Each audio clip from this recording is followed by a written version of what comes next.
Đoàn đi ăn nhà hàng Vũng Đục, khu du lịch hang động Vũng Đục.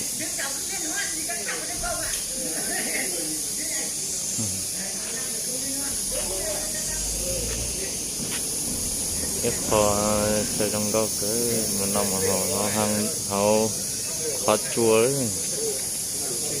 Thế và trong này có hay hơn nữa vậy? Có chứ. À nhưng mà tôi nó mà hậu ấy mấy lô hang nó mỏ nhau hậu họ khó chua nó mà hậu chơi mình gì ở xí sợ trong nó để tên nó mà sót cười ta nó mà lạc thiệt.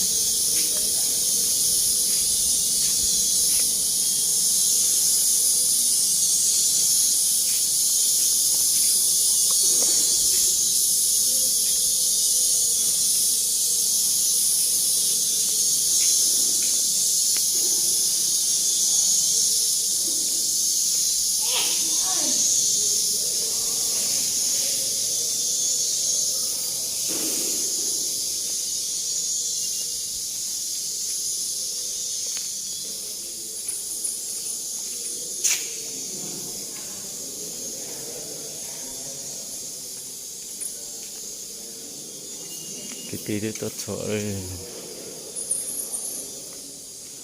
không có mấy lu sân khấu Hùng Cầu nhá tí nào.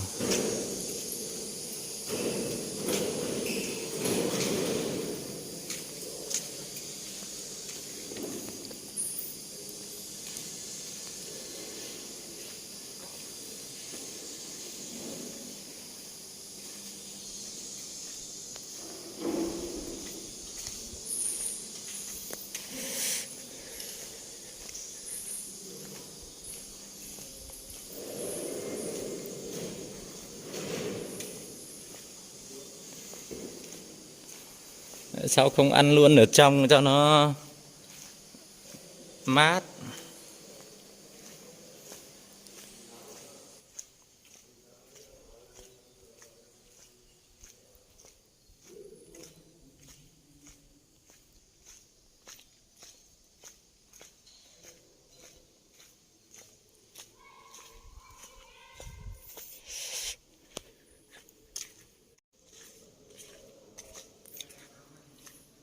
Lúc nó cùng một búa cờ hết đấy. Tụi nó cũng mấy lu chờ Hùng Cầu nhá tụi nó. Này tôi nó tôi hậu xí thế nào.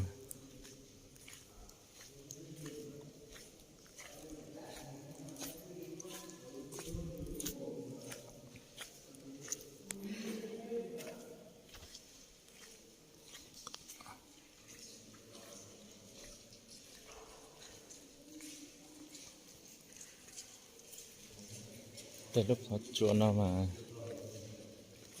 chưa tới 300 cái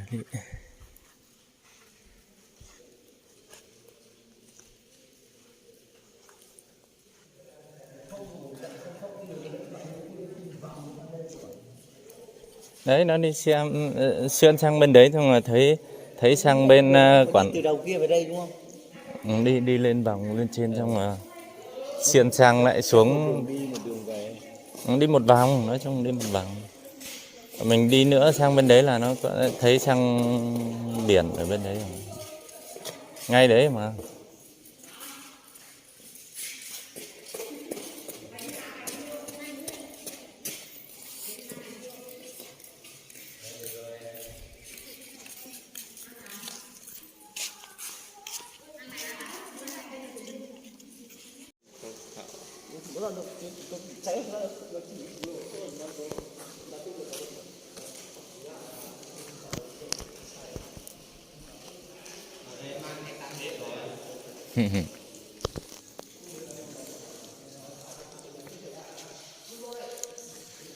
Là khỉa cớ nhau nó nè tôi nó hậu lấy xí vô Ôn nó hầu đợi nó mà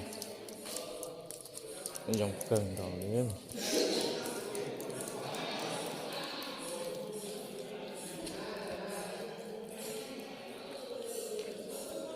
Đợi nó mà lúc họp bố của chỉ trẻ tao tên nó lấy nữa.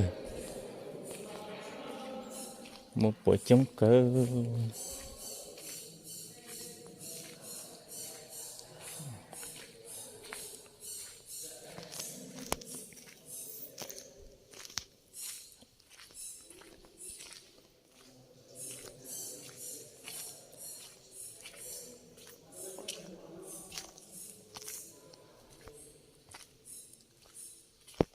Đợi nó mà nỉ to tao bữa ta tồn đợi to mù cha cho sát tao nói nữa. Lúc họ nó chắp lời lúc trống nó lấy nè chẳng một trái thành xa sậu vậy.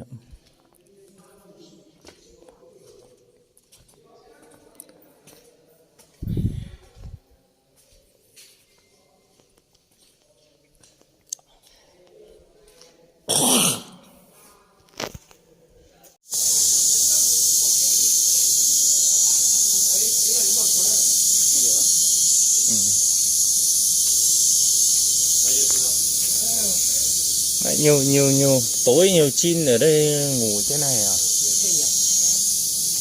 À chim én này, tổ chim én ở trên mấy thằng cháu thì nó lên đầu tổ chim én ở trên. Lại tối nó ngủ trên đấy. Tôi sợ chọc cuộc phần lì cho nó.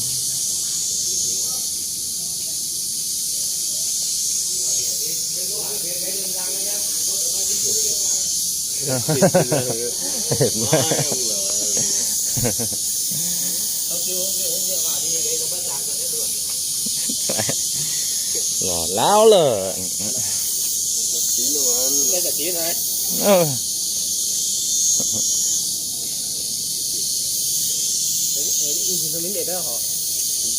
Sẽ mời lưu tổ chim én nhá xong.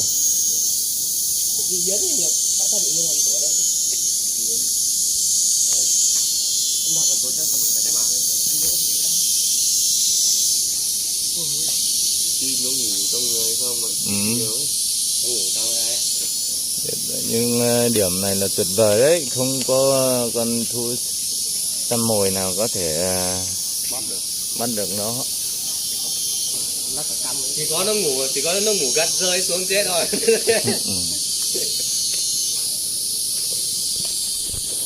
Vào đây đi xa đấy nhỉ. Cái này bên kia lên Long Động cơ mà.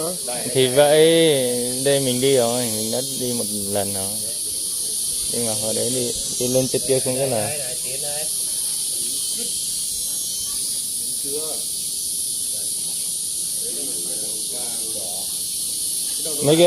Mấy cái hang ở trên nó còn đẹp hơn nữa. Nó đẹp, nó hình thù nọ kia cũng đẹp. Nông quy sao ạ? Tôm nó hồng hồng chỉ có xin nó bỏ cho sát thì nó luôn. Nó hàng động là nghề xa của sát hàng động tuột.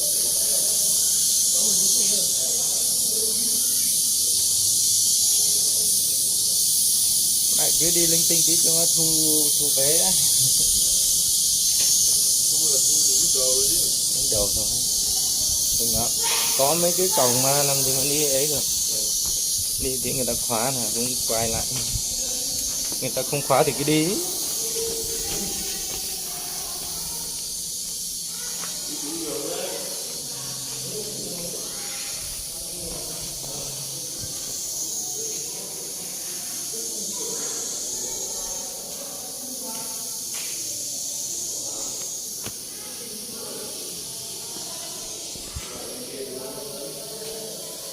Một camera của nó,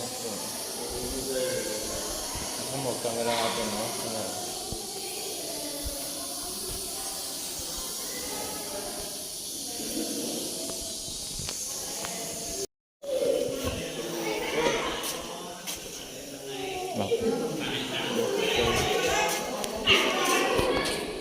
cái này tôi chỉ oxy cho nó chống khử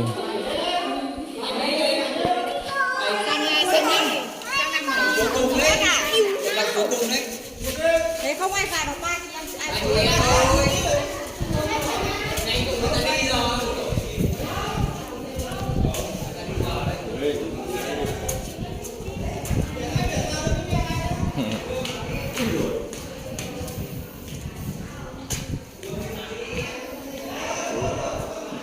thọ tôi bắt cái trời bắt số tới tính này chứ chẳng tao lúa nào thì khó cảm giác nó lúc chơi chứ trò này họ chơi nhau tự nhau mà để nó tao có mua bố chống tao có cồn rồi tao có tướng so cho sau tao tăng nhá tao nó không muốn đâu cái số chung nghĩa số này ok oh lại đu vào số thế sao tao nó mà chỉnh chung đó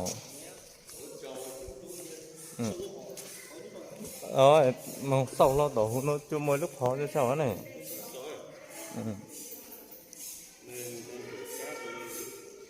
yeah.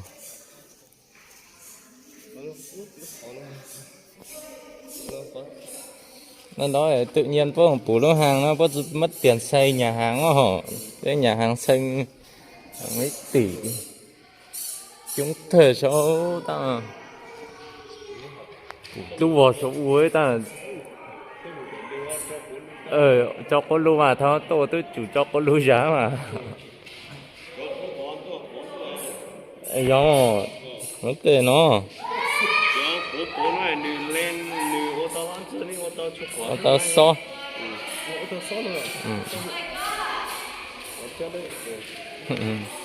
mùa nó ri cả rồi nó chỉ họ xuôi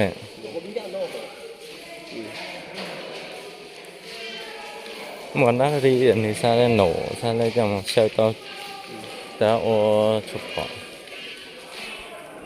cái bị cho tiếng à xem mỗi ở một cậu tình quá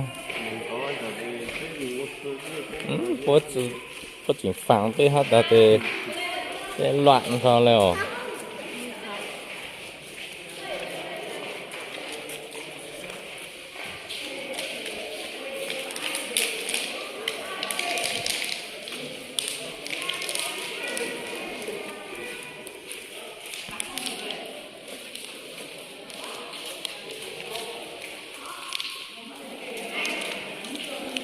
bố là đặt cho tổn để nói họ bố là đặt với cho mâm cho tổn để nói mát rồi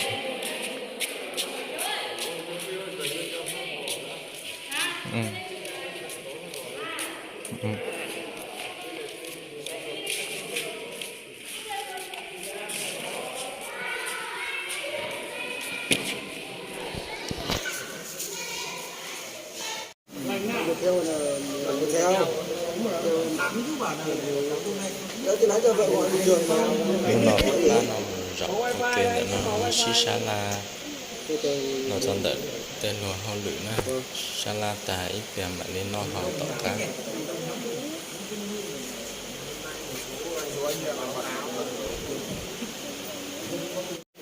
còn 2-3 ông nữa anh chi tiêu 2 tháng thì mất khoảng hơn 2 triệu khoảng tầm 13 triệu 500 đến 4 triệu sang còn anh đi làm ấy thì anh sẽ có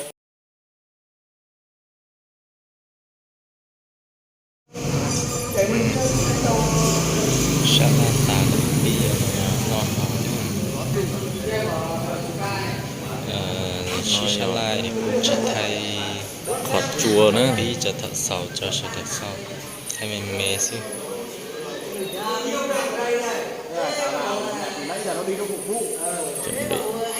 chuẩn bị nó mỏ cởi thả nên nó mỏ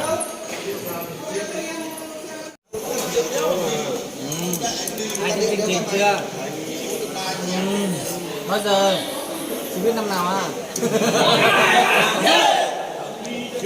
một gia gia đình gia đình rồi.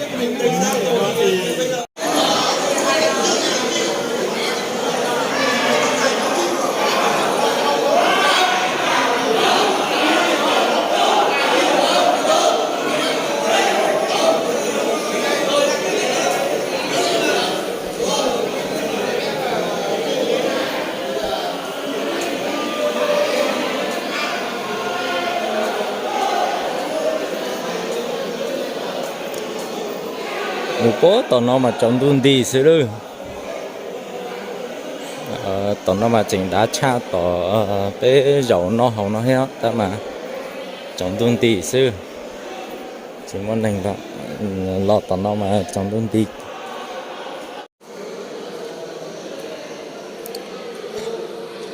của tao cá nó mà trong đun đi xíu tao nó mà cái này chỉ nó hầu trong cơ cầu bé ba trong cử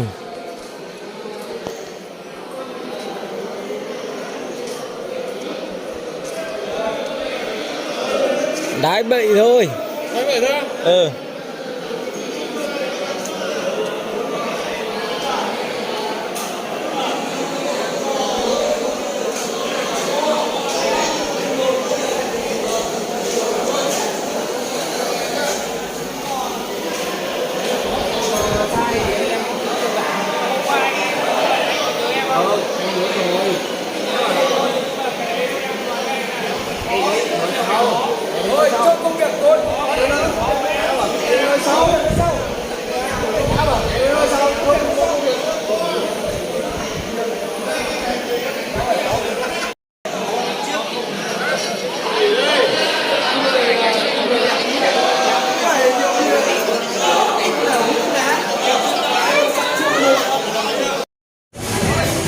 cái kiểu nhiều rau này không phải của mình.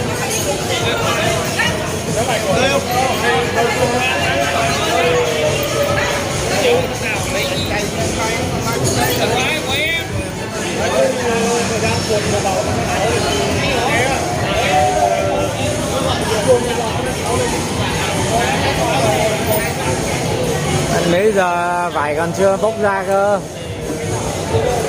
Đây, công tắc kiểu gì đấy? Rồi. Quên được chưa xin. Thầy đéo xin. Đó đó. Nó vậy được cái xin cái gì nữa? Bố mày cướp.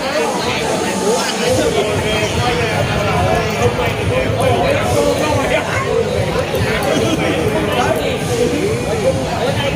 Rồi đi đường giữa. Rồi là biểu cảm ra rồi. Đi học cho chúng ta về đường.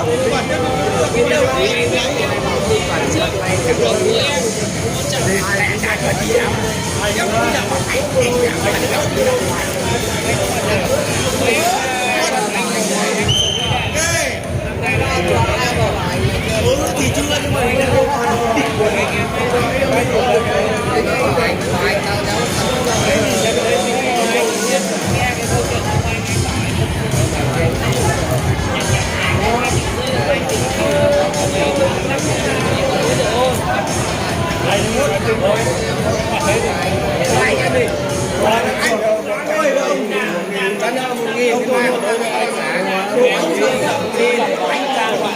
anh mượn chém này nhé.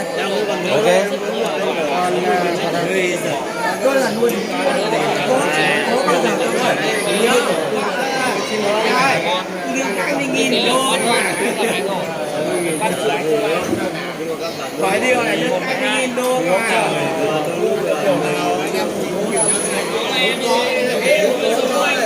ai bảo không muốn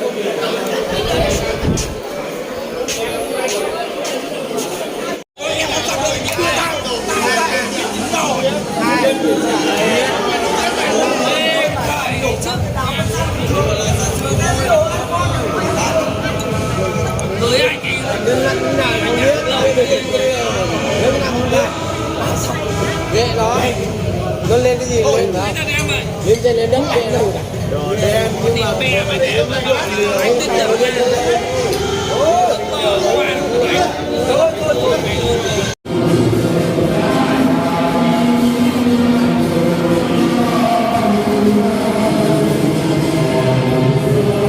về đây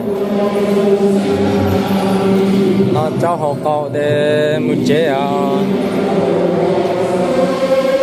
nó mà từ còn từ lúc hàng động lúc nhà hàng ư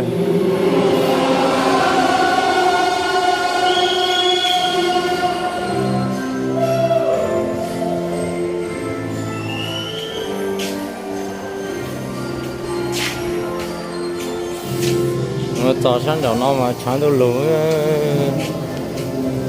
nhớ họ nó mà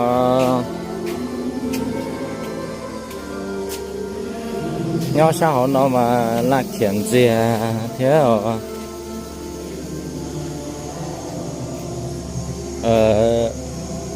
chọn đun đi cũng mua chỉ tờ tính mấy chọn đun đi á ta nói giờ nó một trẻ cái tiếp phong sau đây là nó in chắp phong dưới nó tới để nó rộng nó tà cái một trẻ chưa chơi được chơi nhưng mà chơi cái gì cái lò một trẻ nhỏ in nô ta nó hậu xin thả tà thế hậu chợ cầu về với một trẻ à, cái tí sẽ là nhau trong sẽ là